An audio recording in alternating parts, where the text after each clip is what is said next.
بسم اللہ الرحمن الرحیم۔ شروع کرتا ہوں اللہ کے نام سے جو بے انتہا مہربان نہایت رحم والے ہیں۔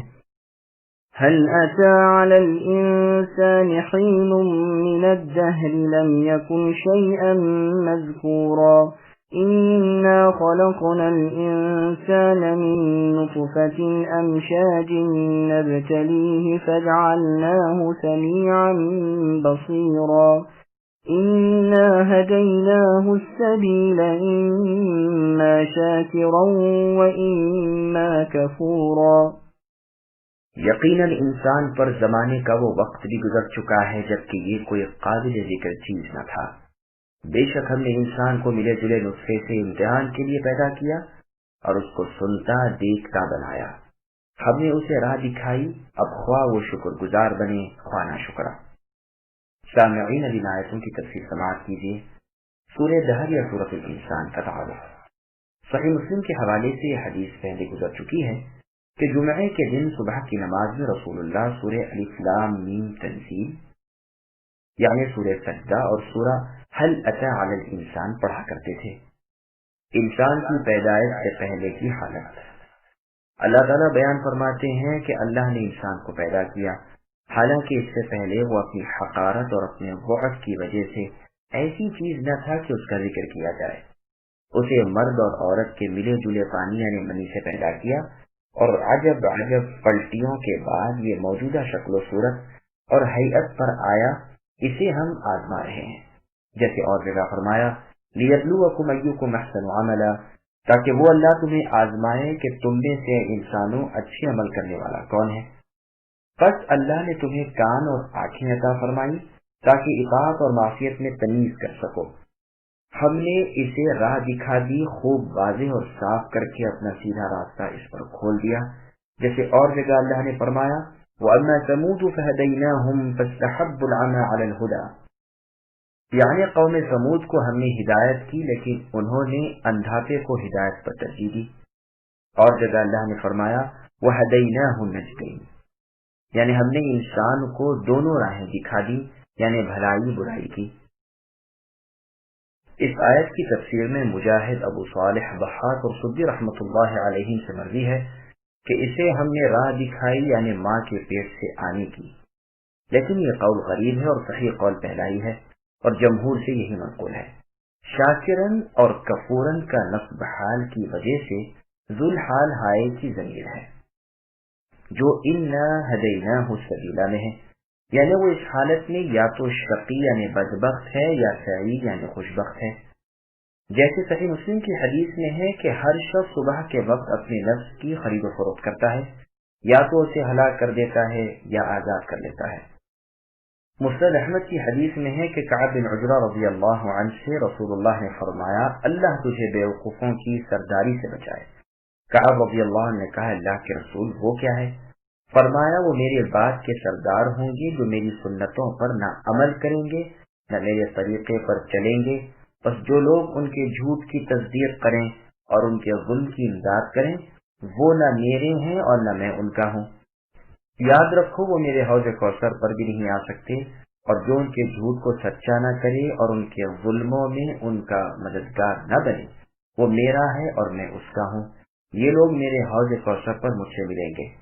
اے کعب، روزہ ڈھال ہے اور صدقہ خطاؤں کو مٹا دیتا ہے، اور نماز قرب الہی کا سبب ہے، یا فرمایا کہ دلیل نجات ہے۔ اے کعب، وہ گوشت پوش جنت میں نہیں جا سکتا جو حرام سے پلا ہو، وہ تو جہنم میں ہی جانے کے قابل ہے۔ اے کعب، لوگ ہر صبح اپنے نفس کی خرید و فروخت کرتے ہیں، کوئی تو اسے آزاد کر لیتا ہے اور کوئی ہلاک کر گزرتا ہے۔ سورہ روم کی آیت فطرت اللہ التی فطر الناس علیہا کی تفسیر میں جابر رضی اللہ عنہ کی روایت سے رسول اللہ کا یہ فرمان بھی گزر چکا ہے کہ ہر بچہ فطرت اسلام پر پیدا ہوتا ہے، یہاں تک کہ زبان چلنے لگتی ہے، پھر یا تو شکر گزار بنتا ہے یا ناشکرا۔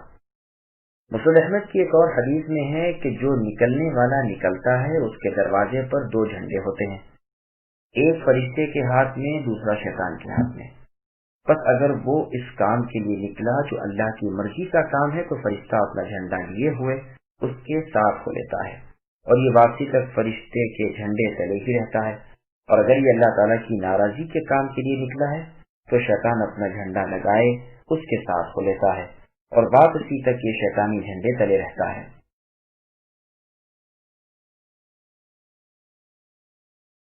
إنا أعتدنا للكافرين سلاسل وأغلالا وسعيرا إن الأبرار يشربون من كأس كان مزاجها كافورا عينا يشرب بها عباد الله يفجرونها تفجيرا يوفون بالنذر ويخافون يوما كان شره مستطيرا ويطعمون الطعام على حبه مسكينا ويتيما وأسيرا إنما نطعمكم لوجه الله لا نريد منكم جزاء ولا شكورا إنا نخاف من ربنا يوما عبوسا قمطريرا فوقاهم الله شر ذلك اليوم ولقاهم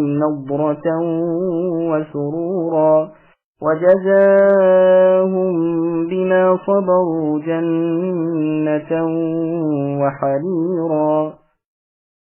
یقیناً ہم نے کافروں کے لیے زنجیریں اور طوق اور شعلوں والی آگ تیار کر رکھی ہے، بے شک نیک لوگ وہ جام پیئیں گے جس کی ملونی کافور کی ہے، جو ایک چشمہ ہے جس سے اللہ کے بندے پیئیں گے، اس کی نہریں نکال لے جائیں گے جدھر چاہیں۔ جو نظر پوری کرتے ہیں اور اس دن سے ڈرتے ہیں جس کی برائی چاروں طرف پھیل جانے والی ہے، اور اللہ تعالیٰ کی محبت میں کھانا کھلاتے ہیں مسکین، یتیم اور قیدیوں کو۔ ہم تو تمہیں صرف اللہ تعالیٰ کی رضامندی کے لیے کھلاتے ہیں، نہ تم سے بدلہ چاہتے ہیں نہ شکر گزاری۔ بے شک ہم اپنے پروردگار سے اس دن کا خوف کرتے ہیں جو تنگی، ترشی اور سختی والا ہوگا۔ بس انہیں اللہ تعالیٰ نے اس دن کی برائی سے بچا لیا اور انہیں تازگی اور خوشی پہنچائی، اور انہیں اپنے صبر کے بدلے جنت اور ریشمی لباس عطا فرمائے۔ سامعین، اب ان آیتوں کی تفصیل سماعت کیجیے۔ یہاں اللہ تعالیٰ خبر دیتے ہیں کہ اللہ کی مخلوق میں سے جو بھی اللہ کے ساتھ کفر کرے اس کے لیے زنجیریں، طوق اور شعلوں والی بھڑکتی ہوئی تیز آگ تیار ہے، جیسے اور جگہ اللہ نے فرمایا اذ الاغلال فی اعناقہم والسلاسل یسحبون فی الحمیم ثم فی النار یسجرون، جبکہ طوق ان کی گردنوں میں ہوں گے اور بیڑیاں ان کے پاؤں میں ہوں گی، اور یہ حمیم میں گھسیٹے جائیں گے پھر جہنم میں جلائے جائیں گے۔ نیکوں کی جزا، ان بدنصیبوں کی سزا کا ذکر کر کے اب نیک لوگوں کی جزا کا ذکر ہو رہا ہے کہ انہیں وہ جام پلائے جائیں گے جن کی ملونی کافور نامی نہر کے پانی کی ہوگی، ذائقہ بھی اعلیٰ، خوشبو بھی عمدہ اور فائدہ بھی بہتر۔ کافور کی سی ٹھنڈک اور سونٹ کی سی خوشبو۔ کافور ایک نہر کا نام ہے جس سے اللہ تعالیٰ کے خاص بندے پانی پیتے ہیں اور صرف اسی سے آسودگی حاصل کرتے ہیں، اسی لیے یہاں اسے با سے متعدی کیا اور تمیز کی بنا پر عینن پر نصب دیا۔ یہ پانی اپنی خوشبو میں مثل کافور کے ہے، یا یہ ٹھیک کافور ہی ہے، اور عینن کا زبر یشربو کی وجہ سے ہے۔ پھر اس نہر تک انہیں آنے کی ضرورت نہیں، یہ اپنے باغات میں، مکانات میں، مجلسوں میں، بیٹھکوں میں جہاں بھی چاہیں گے اسے لے جائیں گے اور وہیں وہ پہنچ جائے گی۔ تفجیر کے معنی روانگی اور اجرا کے ہیں، جیسے آیت حتی تفجر لنا میں ہے اور فجرنا خلالہما اس آیت میں ہے۔ پھر ان لوگوں کی نیکیاں بیان ہو رہی ہیں کہ جو عبادتیں اللہ تعالیٰ کی طرف سے ان کے ذمے تھی وہ تو بجا ہی لاتے تھے، بلکہ جو چیز یا اپنے اوپر کر لیتے اسے بھی بجا لاتے، یعنی نظر بھی پوری کرتے۔ صحیح بخاری اور مسلم کی حدیث میں ہے کہ جو اللہ تعالیٰ کی اطاعت کی نظر مانے وہ پوری کرے، اور جو نافرمانی کی نظر مانے اسے پوری نہ کرے۔ امام بخاری نے اسے امام مالک کی روایت سے بیان فرمایا ہے، اور اللہ تعالیٰ کی نافرمانیوں سے بھاگتے رہتے ہیں کیونکہ قیامت کے دن کا ڈر ہے جس کی گھبراہٹ عام طور پر سب کو گھیر لے گی اور ہر ایک ایک الجھن میں پڑ جائے گا، مگر جس پر اللہ تعالیٰ کا رحم و کرم ہو زمین و آسمان تک ہول رہے ہوں گے۔ استطار کے معنی ہی ہے پھیل جانے والی اور اطراف کو گھیر لینے والی۔ یہ نیکوکار اللہ تعالیٰ کی محبت میں مستحق لوگوں پر اپنی طاقت کے مطابق خرچ بھی کرتے رہتے تھے، اور ہا کی ضمیر کا مرجع بعض لوگوں نے طعام کو بھی کہا ہے، لفظاً زیادہ ظاہر بھی یہی ہے، یعنی باوجود طعام کی محبت یعنی کھانے پینے کی اور خواہش و ضرورت کے اللہ کی راہ میں غرباء اور حاجت مندوں کو دے دیتے تھے، جیسے اور جگہ اللہ نے فرمایا وَآتَى الْمَالَ عَلَى حُبِّهِ، یعنی مال کی چاہت کے باوجود بھی اسے اللہ کی راہ میں دیتے رہتے ہیں۔ اور اللہ کا فرمان ہے لَن تَنَالُوا الْبِرَّ حَتَّى تُنْفِقُوا مِمَّا تُحِبُّونَ، یعنی تم ہرگز بھلائی حاصل نہیں کر سکتے جب تک کہ اپنی چاہت کی چیزیں اللہ کی راہ میں خرچ نہ کرو۔ نافع رحمۃ اللہ علیہ فرماتے ہیں کہ عبداللہ بن عمر رضی اللہ عنہما بیمار پڑے، آپ کی بیماری میں انگور کا موسم آیا، جب انگور پکنے لگے تو آپ کا دل بھی چاہا کہ میں انگور کھاؤں، تو آپ کی بیوی صاحبہ صفیہ نے 1 درہم کے انگور منگائے۔ آدمی جو لے کر آیا اس کے ساتھ ہی ساتھ ایک سائل بھی آ گیا، یعنی مانگنے والا، اور اس نے آواز دی کہ میں سائل ہوں۔ عبداللہ بن عمر رضی اللہ عنہما نے فرمایا یہ سب اسی کو دے دو، چنانچہ دے دیے گئے۔ پھر دوبارہ آدمی گیا اور انگور خرید لایا، اب کی مرتبہ بھی سائل آ گیا اور اس کے سوال پر اسی کو سب کے سب انگور دے دیے گئے، لیکن اب کی مرتبہ صفیہ آپ کی بیوی نے سائل کو کہلوا بھیجا کہ اگر اب آئے تو تمہیں کچھ نہ ملے گا، چنانچہ تیسری مرتبہ 1 درہم کے انگور منگوائے گئے۔ صحیح بخاری اور مسلم کی حدیث میں ہے نبی نے فرمایا افضل صدقہ وہ ہے جو تو اپنی صحت کی حالت میں باوجود مال کی محبت کے، باوجود امیری کے چاہت اور افلاس کے خوف کے اللہ کی راہ میں دے، یعنی مال کی حرص بھی ہو، اس سے محبت بھی ہو اور حاجت و ضرورت بھی ہو، پھر بھی اللہ کی راہ میں اسے قربان کر دے۔ یتیم اور مسکین کسے کہتے ہیں وغیرہ، اس کا مفصل بیان پہلے گزر چکا ہے۔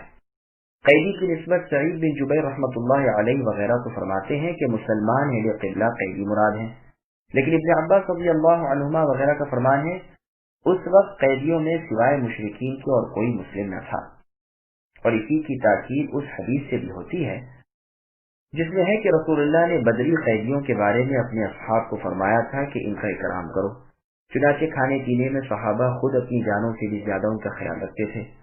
اکرمہ رحمۃ اللہ علیہ فرماتے ہیں اس سے مراد غلام ہے۔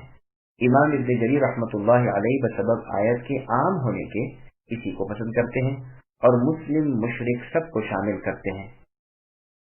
غلاموں اور ماتحتوں کے ساتھ احسان و سلوک کرنے کی تاکید بہت سی احادیث میں آئی ہے، بلکہ رسول اکرم محمد مصطفیٰ صلی اللہ علیہ وسلم کی آخری وصیت اپنی امت کو یہی ہے کہ اپنی نمازوں کی نگہبانی کرو، اپنے ماتحتوں کے ساتھ اچھا سلوک کرو اور ان کا پورا خیال رکھو۔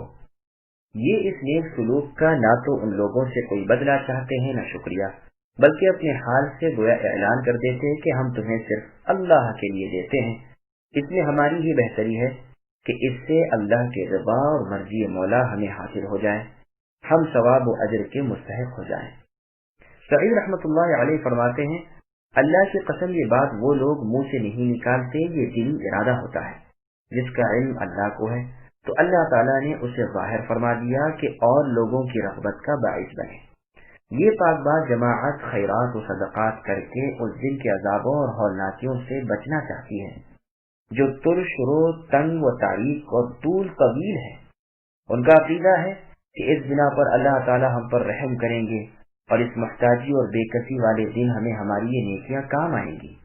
ابن عباس رضی اللہ عنہما سے عبوس کے معنی تنگی والا اور قمطریل کے معنی طول طویل مرغی ہے۔ اکرمہ رحمۃ اللہ علیہ فرماتے ہیں کافر کا منہ اس دن بگڑ جائے گا، اس کی تیوری چڑھ جائے گی اور اس کی دونوں آنکھوں کے درمیان سے عرق یعنی پسینہ بہنے لگے گا جو مثل روغن گندک کے ہوگا۔ مجاہد رحمۃ اللہ علیہ فرماتے ہیں ہونٹ چڑھ جائیں گے اور چہرہ سمٹ جائے گا۔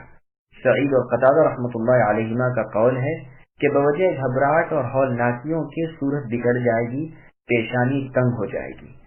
ابن زید رحمۃ اللہ علیہ فرماتے ہیں برائی اور سختی والا دن ہوگا، لیکن سب سے واضح، بہتر، نہایت مناسب و ٹھیک قول ابن عباس رضی اللہ عنہما کا ہے۔ قمطریر کے لغوی معنی امام ابن جریر رحمۃ اللہ علیہ نے شدید کے کیے ہیں، یعنی بہت سختی والا۔ ان کی اس نیک نیتی اور پاک عمل کی وجہ سے اللہ تعالیٰ نے انہیں اس دن کی برائی سے بال بال بچا لیا، اور اتنا ہی نہیں بلکہ انہیں بجائے ترش روئی کے خندہ پیشانی اور بجائے دل کی ہولناکی کے اطمینان و سرور و قلب عطا فرمایا۔ خیال کیجیے کہ یہاں عبارت میں کس قدر بلیغ تجانس کا استعمال کیا گیا ہے۔ ایک اور جگہ اللہ کا فرمان ہے وجوہ یومئذ مسفرۃ ضاحکۃ مستبشرہ، اس دن بہت سے چہرے چمکیلے ہوں گے جو ہنستے ہوئے اور خوشیاں مناتے ہوئے ہوں گے۔ یہ ظاہر ہے کہ جب دل مسرور ہوگا تو چہرہ کھلا ہوا ہوگا۔ کعب بن مالک رضی اللہ عنہ کی لمبی حدیث میں ہے کہ نبی کو جب کبھی کوئی خوشی ہوتی تو آپ کا چہرہ چمکنے لگتا اور ایسا معلوم ہوتا گویا چاند کا ٹکڑا ہے۔ یہ روایت بخاری اور مسلم میں ہے۔ عائشہ رضی اللہ عنہا کی لمبی حدیث میں ہے کہ ایک مرتبہ رسول اللہ میرے پاس تشریف لائے، چہرے مبارک خوشی سے منور ہو رہا تھا اور مکھڑے مبارک کی رگیں چمک رہی تھیں۔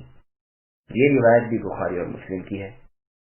پھر آگے اللہ فرماتے ہیں ان اہل ایمان کے صبر کے اجر میں انہیں رہنے سہنے کے لیے وسیع جنت، پاک زندگی اور پہننے اور اوڑھنے کے لیے ریشمی لباس ملا۔ ابن عساکر میں ہے کہ ابو سلیمان دارانی رحمۃ اللہ علیہ کے سامنے اس سورت کی تلاوت ہوئی۔ جب قاری نے اس آیت کو پڑھا تو آپ نے فرمایا انہوں نے دنیاوی خواہشوں کو چھوڑ رکھا تھا۔ پھر یہ اشعار پڑھے کم قتیل لشہوۃ واسیر اف من مشتہى خلاف الجمیل شہوات الانسان تورثه الذل وتلقیہ فی البلاء الطویل۔ افسوس شہوت نفس نے اور بھلائیوں کے خلاف برائیوں کی چاہت نے بہت سو کا گلا گھونٹ دیا اور کئی ایک کو ذلیل کر دیا۔ نفسانی خواہشیں ہی ہیں جو انسان کو بدترین ذلت و رسوائی اور بلا و مصیبت میں ڈال دیتی ہیں۔ متكئين فيها على الأرائك لا يرون فيها شمسا ولا زمهريرا ودانية عليهم ظلالها وذللت قطوفها تذليلا ويطاف عليهم بآنية من فضة وأكواب كانت قوارير من فضة قدروها تقديرا ويسقون فيها كأسا كان مزاجها زنجبيلا عينا فيها تسمى سلسبيلا ويطوف عليهم ولدان مخلدون إذا رأيتهم حسبتهم لؤلؤا منثورا وإذا رأيت ثم رأيت نعيما وملكا كبيرا عاليهم ثياب سندس خضر واستبرق وحلوا أساور من فضة وسقاهم ربهم شرابا طهورا إن هذا كان لكم جزاء وكان سعيكم مشكورا۔ یہ جنتی وہاں تختیوں پر تکیے لگائے ہوئے بیٹھیں گے، نہ وہاں آفتاب کی گرمی دیکھیں گے نہ جاڑے کی سختی۔ ان جنتیوں کے سائے ان پر جھکے ہوئے ہوں گے اور ان کے میوے اور لچھے نیچے لٹکائے ہوئے ہوں گے، اور ان پر چاندی کے برتنوں اور ان جاموں کا دور کرایا جائے گا جو شیشے کے ہوں گے، شیشے بھی چاندی کے جن کو ساقی نے اندازے سے ناپ رکھا ہوگا، اور انہیں وہاں وہ جام دلائے جائیں گے جن کی ملونی زنجبیل کی ہوگی، جو جنت کی ایک نہر ہے جس کا نام سلسبیل ہے، اور ان کے ارد گرد گھومتے پھرتے ہیں وہ کمسن بچے جو ہمیشہ رہنے والے ہیں۔ جب آپ انہیں دیکھیں تو سمجھے کہ وہ بکھرے ہوئے سچے موتی ہیں۔ آپ وہاں جہاں کہیں بھی نظر ڈالیں گے سراسر نعمتیں اور عظیم الشان سلطنت ہی دیکھیں گے۔ ان کے جسموں پر سبز مہبی اور موٹے ریشمی کپڑے ہوں گے، اور انہیں چاندی کے کنگن کا زیور پہنایا جائے گا، اور انہیں ان کے رب پاک صاف شراب پلائیں گے۔ کہا جائے گا کہ یہ ہے تمہارے اعمال کا بدلہ اور تمہاری کوششوں کی قدردانی۔ سامعین اب آیتوں کی تفسیر سماعت کیجیے۔ جنتیوں پر انعامات کی بارش۔ جنتیوں کی نعمتوں اور راحتوں کا، ان کے ملک و مال اور جاہ و منال کا ذکر ہو رہا ہے کہ یہ لوگ بآرام تمام پورے اطمینان اور خوش دلی کے ساتھ جنت کے مرفع اور مزین جڑاؤ تختوں پر بے فکری سے تکیے لگائے سرور و راحت سے بیٹھے مزے لوٹ رہے ہوں گے۔ سورہ والصافات کی تفسیر میں اس کی پوری شرح گزر چکی ہے۔ وہیں یہ بھی بیان ہو چکا ہے کہ اتکا سے مراد لیٹنا ہے، یا کوہنیاں ٹکانا ہے، یا چاروں زانوں بیٹھنا ہے، یا کمر لگا کر ٹیک لگانا ہے، اور یہ بھی بیان ہو چکا ہے کہ ارائکا چھپر کھٹوں کو کہتے ہیں۔ پھر ایک اور نعمت بیان ہو رہی ہے کہ وہاں نہ تو سورج کی تیز شعاؤں سے انہیں کوئی تکلیف پہنچے گی، نہ جاڑے کی بہت سرد ہوائیں انہیں ناگوار گزریں گی، بلکہ بہار کا سا موسم ہر وقت اور ہمیشہ رہتا ہے۔ گرمی سردی کے جھمیلوں سے الگ ہیں، جنتی درختوں کی شاخیں جھوم جھوم کر ان پر سایہ کیے ہوئے ہوں گی، اور میوے ان سے بالکل قریب ہوں گے، چاہے لیٹے لیٹے توڑ کر کھا لیں، چاہے بیٹھے بیٹھے لے لیں، چاہے کھڑے ہو کر لے لیں۔ درختوں پر چڑھنے کی اور تکلیف کی کوئی ضرورت نہیں۔ سروں پر میوے دار گچھے اور لگے ہوئے لچھے لٹک رہے ہوں گے، توڑا اور کھا لیا۔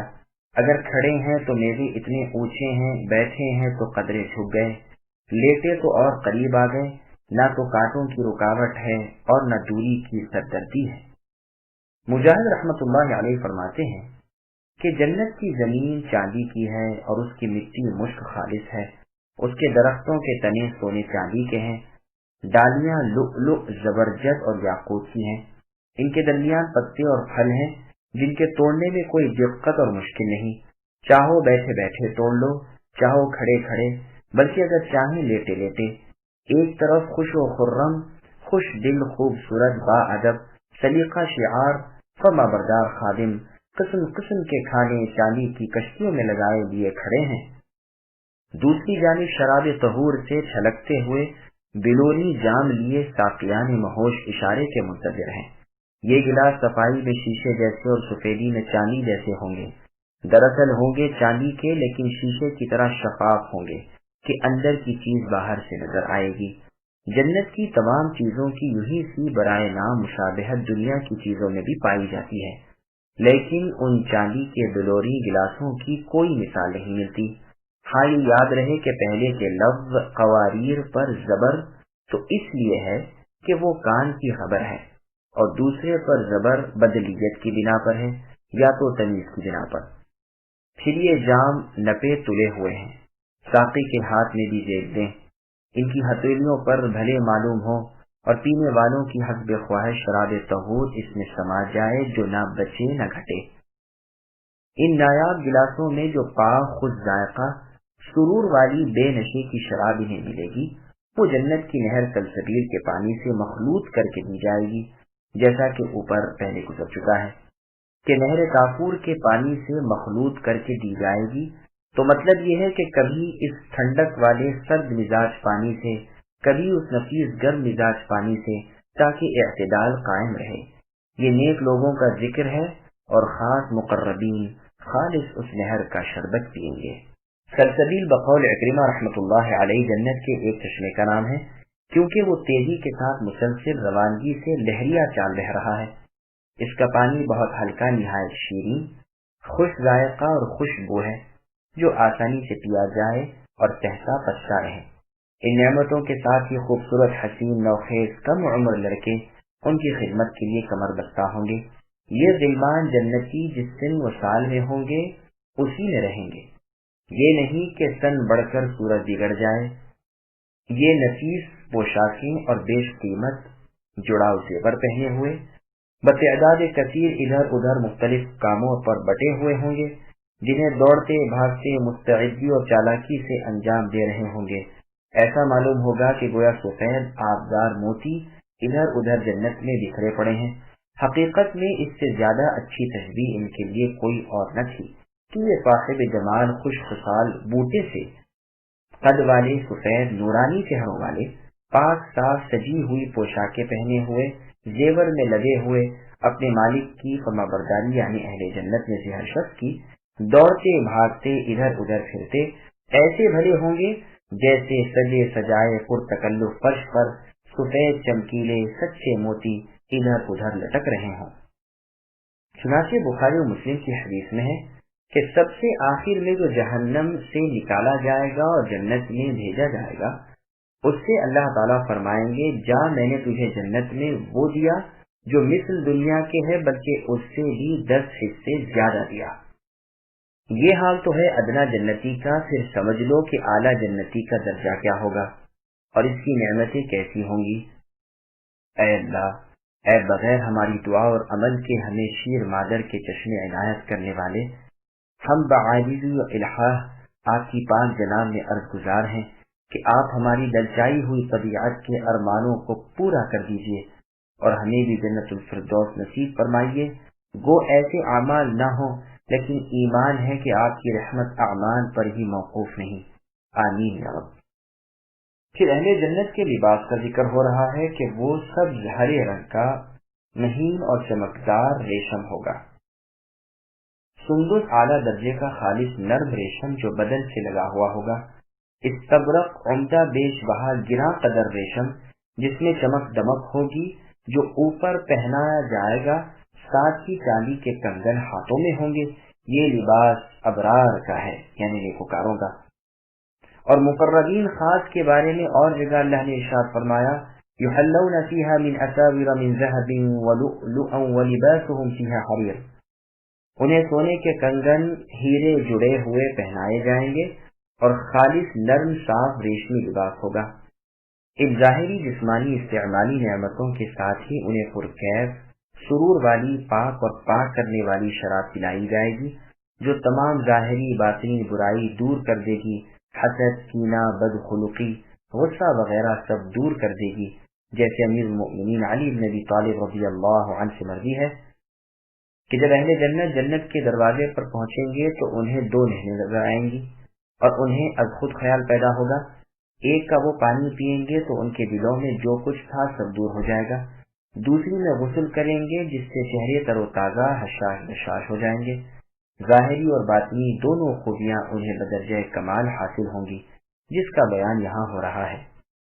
پھر ان سے ان کے دل خوش کرنے کے لیے اور ان کی خوشی دوبالا کرنے کے لیے بار بار کہا جائے گا کہ یہ تمہارے اعمال کا بدلہ اور تمہاری بھلی کوششوں کی قدردانی ہے، جیسے اور جگہ اللہ نے فرمایا کلوا واشربوا ہنیئا بما اسلفتم فی الایام الخالیہ، کہ دنیا میں جو اعمال تم نے کیے ان کی نیک جزا میں آج تم خوب سہتا پچتا بآرام و اطمینان کھاتے پیتے رہو۔ اور فرمانے والی ہے وَنُودُوا أَن تِلْكُمُ الْجَنَّةُ أُورِثْتُمُوهَا بِمَا كُنْتُمْ تَعْمَلُونَ، یعنی منادی کیے جائیں گے، یعنی آواز لگائی جائے گی کہ ان جنتوں کا وارث تمہیں تمہاری نیک کرداریوں کی بنا پر بنایا گیا ہے۔ یہاں بھی فرمایا ہے کہ تمہاری سعی مشکور ہے، تھوڑے عمل پر بہت اجر ہے۔ اللہ تعالی ہمیں بھی ان میں سے کرے، آمین۔ إنا نحن نزلنا عليك القرآن تنزيلا فاصبر لحكم ربك ولا تطع منهم آثما أو كفورا واذكر اسم ربك بكرة وأصيلا ومن الليل فاسجد له وسبحه ليلا طويلا إن هؤلاء يحبون العاجلة ويذرون وراءهم يوما ثقيلا نحن خلقناهم وشددنا أسرهم وإذا شئنا بدلنا أمثالهم تبديلا إن هذه تذكرة فمن شاء اتخذ إلى ربه سبيلا وما تشاءون إلا أن يشاء الله إن الله كان عليما حكيما يدخل من يشاء في رحمته والظالمين أعد لهم عذابا أليما۔ بے شک ہم نے آپ پر بتدریج قرآن اے نبی نازل کیا ہے، بس آپ اپنے رب کے حکم پر قائم رہیے اور ان میں سے کسی گنہگار یا ناشکرے کا کہا نہ مانیے، اور اپنے رب کے نام کا صبح شام ذکر کیا کیجیے اور رات کے وقت اللہ کے سامنے سجدہ کیجیے اور بہت رات تک اللہ کی تسبیح کیا کریں۔ بے شک یہ لوگ دنیا کو چاہتے ہیں اور اپنے پیچھے ایک بڑے بھاری دن کو چھوڑ دیتے ہیں۔ ہم نے ہی انہیں پیدا کیا اور ہم نے ہی ان کے بندھن مضبوط کیے، اور ہم جب چاہیں ان کے عوض ان جیسے اوروں کو بدل لائیں۔ یقیناً یہ تو ایک نصیحت ہے، پس جو چاہے اپنے رب کی راہ لے، اور تم نہ چاہو گے مگر یہ کہ اللہ تعالیٰ ہی چاہے۔ بے شک اللہ تعالیٰ دانے اور حکمت والے ہیں۔ جسے چاہتے ہیں اپنی رحمت میں داخل کر لیتے ہیں، اور دردناک عذاب کی تیاری تو صرف گنہگاروں کے لیے ہے۔ سامعین، ان آیتوں کی تفسیر سماعت کیجیے۔ قرآن کا نزول بتدریج ہوا۔ اللہ تعالیٰ نے اپنے نبی اکرم صلی اللہ علیہ وسلم پر اپنا خاص کرم جو کیا ہے اسے یاد دلاتے ہیں کہ ہم نے آپ پر اے نبی بتدریج تھوڑا تھوڑا کر کے یہ قرآن کریم نازل فرمایا۔ اب اس اکرام کے مقابلے میں آپ کو بھی چاہیے کہ میری راہ میں صبر و سہار سے کام لیں، میری قضا و قدر پر صابر شاکر رہیں۔ دیکھیں تو صحیح کہ میں اپنی حسن تدبیر سے آپ کو کہاں سے کہاں پہنچاتا ہوں۔ ان کافروں منافقوں کی باتوں میں نہ آنا، گو یہ تبلیغ سے روکیں لیکن آپ نہ رکنا۔ بلا رو رعایت، بغیر مایوسی اور تکان کے ہر وقت واض و نصیحت، ارشاد و تلقین سے غرض رکھیں۔ میری ذات پر بھروسہ رکھیں، میں آپ کو لوگوں کی ایذا سے بچاؤں گا۔ آپ کی عصمت کا ذمہ دار میں ہوں۔ فاجر کہتے ہیں بدعمال عاصی کو، اور کفور کہتے ہیں دل کے منکر کو۔ دل کے اول آخر کے حصے میں رب کا نام لیا کیجیے۔ راتوں کو تہجد کی نماز پڑھا کریں اور دیر تک اللہ تعالیٰ کی تسبیح کریں، جیسے اور جگہ اللہ نے فرمایا وَمِنَ اللَّيْلِ فَتَهَجَّدْ بِهِ إِلَى آخِرِ الْآيَةِ، یعنی رات کو اے نبی تہجد پڑھیں، ان قریب آپ کو آپ کے رب مقام محمود میں پہنچائیں گے۔ سورہ مزمل کے شروع میں فرمایا اے لحاف اوڑھنے والے، رات کا قیام کیجیے مگر تھوڑی رات، آدھی رات یا اس سے کچھ کم یا کچھ زیادہ، اور قرآن کو ترتیل سے یعنی ٹھہر ٹھہر کر پڑھیے۔ پھر آگے اللہ تعالیٰ کفار کو روکتے ہوئے کہتے ہیں کہ حب دنیا یعنی دنیا سے محبت میں پھنس کر آخرت کو ترک نہ کرو، وہ بڑا بھاری دن ہے۔ اس فانی دنیا کے پیچھے پڑ کر اس خوفناک دن کی دشواریوں سے غافل ہو جانا عقل مندی کا کام نہیں۔ پھر آگے اللہ فرماتے ہیں سب کے خالق ہم ہیں، اور سب کی مضبوط پیدائش اور قوی ہم نے ہی بنائے ہیں، اور ہم بالکل ہی قادر ہیں کہ قیامت کے دن انہیں بدل کر نئی پیدائش میں پیدا کر دیں۔ یہاں ابتداءً آفرینش کو اعادے کی دلیل بنایا ہے، اور اس آیت کا یہ مطلب بھی ہے کہ اگر ہم چاہیں اور جب چاہیں ہمیں قدرت حاصل ہے کہ انہیں فنا کر دیں، مٹا دیں، اور ان جیسے دوسرے انسانوں کو ان کے قائم مقام کر دیں، جیسے اور جگہ فرمایا ان یشاء یذہبکم الی آخر الآیہ، یعنی اگر اللہ تعالیٰ چاہیں تو اے لوگو تم سب کو برباد کر دے اور دوسرے لے آئیں، اللہ تعالیٰ اس پر ہر آن قادر ہے۔ اور جگہ فرمایا اگر چاہے تمہیں فنا کر دے اور نئی مخلوق لے آئے، اللہ پر یہ گراں یعنی مشکل نہیں ہے۔ پھر فرماتے ہیں یہ سورت سراسر عبرت و نصیحت ہے، جو چاہے اس سے نصیحت حاصل کر کے اللہ تعالیٰ سے ملنے کی راہ پر چلنے لگ جائے، جیسے اور جگہ اللہ کا فرمان ہے وَمَاذَا عَلَيْهِمْ إِلَى آخِرِ الْآيَةِ، یعنی ان پر کیا بوجھ پڑتا اگر یہ اللہ کو قیامت کو مان لیتے۔ پھر فرمایا بات یہ ہے کہ جب تک اللہ نہ چاہے تمہیں ہدایت کی چاہت ہی نہ ہوگی۔ اللہ تعالیٰ علیم و حکیم ہے، مستحقین ہدایت کے لیے وہ ہدایت کی راہیں آسان کر دیتے ہیں اور ہدایت کے اسباب مہیا کر دیتے ہیں، اور جو اپنے آپ کو مستحق غلامت بنا لیتا ہے اسے وہ اللہ ہدایت سے ہٹا دیتے ہیں۔ ہر کام میں اللہ کی حکمت بالغہ اور حجت تامہ ہے، جسے چاہتے ہیں اپنی رحمت تلے لے لے اور راہ راست پر کھڑا کر دے، اور جسے چاہے بے راہ چلنے دے اور راہ راست نہ سمجھائے۔ اللہ کی ہدایت نہ تو کوئی کھو سکے گا، نہ اللہ کی گمراہی کو کوئی راضی سے بدل سکے گا۔ اللہ کے عذاب گنہگاروں، ظالموں اور ناانصافوں کے لیے ہی مخصوص ہیں۔ سامعین، الحمدللہ سورۃ الانسان کی تفسیر مکمل ہوئی۔